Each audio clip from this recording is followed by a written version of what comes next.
Hi hello ನಮಸ್ಕಾರ ವೀಕ್ಷಕರ Ravi HR ಕನ್ನಡಿಗ YouTube ಚಾನಲ್ಗೆ ಸ್ವಾಗತ ಸುಸ್ವಾಗತ. ಇವತ್ತೇನು ಅಂತಂದ್ರೆ ಹೊಸ ನ್ಯೂ ರಿಕ್ರೂಟ್ಮೆಂಟ್ ಬಂದಿದೆ. ರಾಯಚೂರು ಮತ್ತು ಕೊಪ್ಪಳ ಜಿಲ್ಲಾ ಕೇಂದ್ರ ಸಹಕಾರಿ ಬ್ಯಾಂಕ್ ನಿಗಮದಲ್ಲಿ ರಾಯಚೂರು DCC ಬ್ಯಾಂಕ್ನಲ್ಲಿ ಕೆಲಸ ಇದು.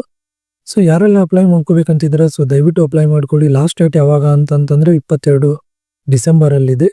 ಸೊ 2025. ಸೊ ಮೊದಲನೇದಾಗಿ ಹುದ್ದೆಗಳು ಯಾವ ಮತ್ತು ಯಾವ ರೀತಿ ಇದಾವೆ ಅಂತ ಮೊದಲನೇದಾಗಿ ನೋಡ್ತಾ ಹೋಗೋಣ. ಒಂದನೇದು ಶಾಖಾ ವ್ಯವಸ್ಥಾಪಕರು ಅಂತ ಇದೆಯಲ್ಲ, ಗ್ರೇಡ್ ಎ. ಒಟ್ಟು ವೇಕೆನ್ಸೀಸ್ ಎಷ್ಟಿದ್ದಾವೆ ಅಂದರೆ 4 ಇದ್ದಾವೆ. ಅದೇ ರೀತಿಯಾದಂಥ ಸಹಾಯಕ ಗ್ರೇಡ್ 1 ಇದ್ರದ್ದು ಕೂಡ 11 ವೇಕೆನ್ಸಿ ಇದ್ದಾವೆ. ಅದೇ ರೀತಿ ಅಟೆಂಡರ್ 2 ಪೋಸ್ಟ್ ಇದ್ದಾವೆ. ಸೊ ಇದ್ರ ಅರ್ಜಿ ಸಲ್ಲಿಸಲು ಪ್ರಾರಂಭ ದಿನಾಂಕ ಯಾವಾಗ ಸ್ಟಾರ್ಟ್ ಆಗಿದೆ ಅಂದರೆ 21/11/2025.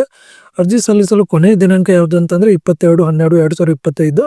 ಸೊ ಇದ್ರದ್ದು ಎಕ್ಸಾಮ್ ಯಾವಾಗಿರುತ್ತೆ ಅಂತಂದರೆ ಕಾಂಪಿಟೇಟಿವ್ ಎಕ್ಸಾಮ್ ಯಾವಾಗಿರುತ್ತೆ ಅಂದರೆ 15/1/2026 15ನೇ ತಾರೀಕು ಜನವರಿ 2026 ಇರುತ್ತೆ. ಸೊ ಇಲ್ಲಿ ಹುದ್ದೆಗಳ ವರ್ಗೀಕರಣ ನೋಡೋದಾದ್ರೆ ಮೊದಲನೇದಾಗಿ ಸೊ ಗ್ರೂಪ್ ಎ ಹುದ್ದೆ ಬರುತ್ತೆ. ಅದು ಶಾಖಾ ವ್ಯವಸ್ಥಾಪಕರು ಗ್ರೇಡ್ ಎ ಅಂತ ಇದೆಯಲ್ಲ.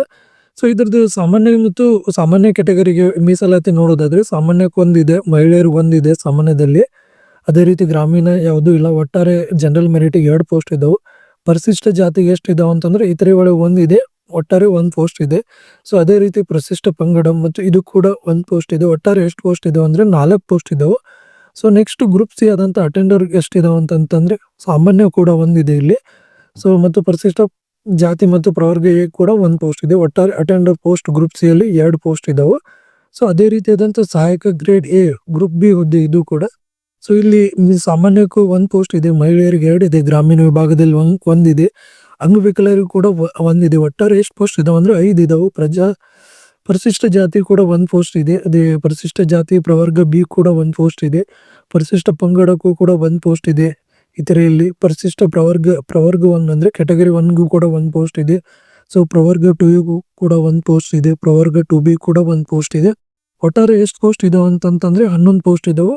ಅದೇ ರೀತಿಯಾದಂಥ ಅಂಗವಿಕಲ ದೃಷ್ಟಿ ಮಾಂದ್ಯ ಅಂತಂತಾರಲ್ಲ, ಬ್ಲೈಂಡ್ನೆಸ್ ಆರ್ ಲೋ ವಿಷನ್ ಕೂಡ ಅವರಿಗೆ ಜನರಲ್ ಅಲ್ಲಿ 1 ಸೀಟ್ ಇದೆ. ಸೊ ಇದು ಹುದ್ದೆಗಳ ವರ್ಗೀಕರಣ. ಇನ್ನು ಕ್ವಾಲಿಫಿಕೇಶನ್ ನೋಡೋದಾದ್ರೆ ಸೊ ಎಜುಕೇಶನ್ ಕ್ವಾಲಿಫಿಕೇಶನ್ ನೋಡೋದಾದ್ರೆ ಮೊದಲೇದು ಶಾಖಾ ವ್ಯವಸ್ಥಾಪಕರು ಗ್ರೇಡ್ ಎ ಇದೆಯಲ್ಲ, ಅಂದ್ರೆ ಗ್ರೇಡ್ ಎ ಹುದ್ದೆಗೆ ಇದರಲ್ಲಿ ಡಿಗ್ರಿ ಮಾಡಿದ್ರೆ ಸಾಕು ಮತ್ತು ಕಂಪ್ಯೂಟರ್ ಜ್ಞಾನ ಹೊಂದಿರಬೇಕು. ಅದೇ ರೀತಿ ಕನ್ನಡ ಓದೋದು ಬರೆಯೋದು ಮತ್ತು ಎಲ್ಲ ಚೆನ್ನಾಗಿ ಬರ್ತಿರ್ಬೇಕು. ಸೊ ಅದೇ ರೀತಿ ಸಹಾಯಕ ಗ್ರೇಡ್ 1 ಇದಕ್ಕೂ ಕೂಡ ಯಾವುದಾದ್ರೂ ಡಿಗ್ರಿ ಆಗಿದ್ರೆ ಸಾಕು. BA BCom BS ಯಾವುದಾದ್ರೂ ನಡೆಯುತ್ತೆ. ಸೊ BE ಆಗಿರ್ಬೋದು, MBBS ಯಾವ ಡಿಗ್ರಿ ಆದ್ರೂ ನಡೆಯುತ್ತೆ. ಸೊ ಇಲ್ಲಿ ಕಂಪ್ಯೂಟರ್ ಜ್ಞಾನ ಹೊಂದಿರಲೇಬೇಕು ಮತ್ತು ಇದು ಕೂಡ ಸೇಮ್ ಕನ್ನಡ ಓದೋದಕ್ಕೆ ಬರೆಯೋದಕ್ಕೆ ಎಲ್ಲ ಬರ್ತಿರ್ಬೇಕು. ಸೊ ಅಟೆಂಡರ್ ಪೋಸ್ಟ್ ಏನಿದೆಯಲ್ಲ ಇದು SSLC ಅಲ್ಲಿ ಉತ್ತೀರ್ಣರಾಗಿದ್ರೆ ಓದೋಕೆ ಬರೋಕೆ ಬರ್ತಿರ್ಬೇಕು ಕನ್ನಡ ಭಾಷೆ. ಇಷ್ಟಿದ್ರೆ ಸಾಕು ಅಂತ ಹೇಳಿದ್ದಾರೆ. ಸೊ ದಯವಿಟ್ಟು ಯಾರ್ಯಾರಿಗೆಲ್ಲ ಇಷ್ಟ ಇದೆ ಸೊ ದಯವಿಟ್ಟು ಅಪ್ಲೈ ಮಾಡಿ ಅಂತ ಹೇಳ್ತಾ ಇದರ ಅಪ್ಲಿಕೇಶನ್ ಪ್ರೋಸೆಸ್ಸನ್ನು ಯಾವ ರೀತಿ ಅಪ್ಲೈ ಮಾಡೋದು ಅಂತ ಮತ್ತೆ ಆನ್ಲೈನಲ್ಲಿ ಯಾವ ರೀತಿ ತುಂಬೋದು ಅಂತ ಯಾವ ರೀತಿ application process step by step explain ಮಾಡ್ತಾ ಹೋಗ್ತೇನೆ. ಸೊ ದಯವಿಟ್ಟು ಯಾರ್ಯಾರಿಗೆಲ್ಲ ಈ ವಿಡಿಯೋ ಇಷ್ಟ ಆಗಿದೆ ಸೊ ದಯವಿಟ್ಟು ಒಂದು ಸಬ್ಸ್ಕ್ರೈಬ್ ಮಾಡಿ ಪ್ಲೀಸ್ ಅಂತ ಹೇಳ್ತಾ ಈ ವಿಡಿಯೋನ ಇಲ್ಲಿಗೆ ಮುಗಿಸ್ತಾ ಇದ್ದೀನಿ. So thank you so much, ಧನ್ಯವಾದಗಳು.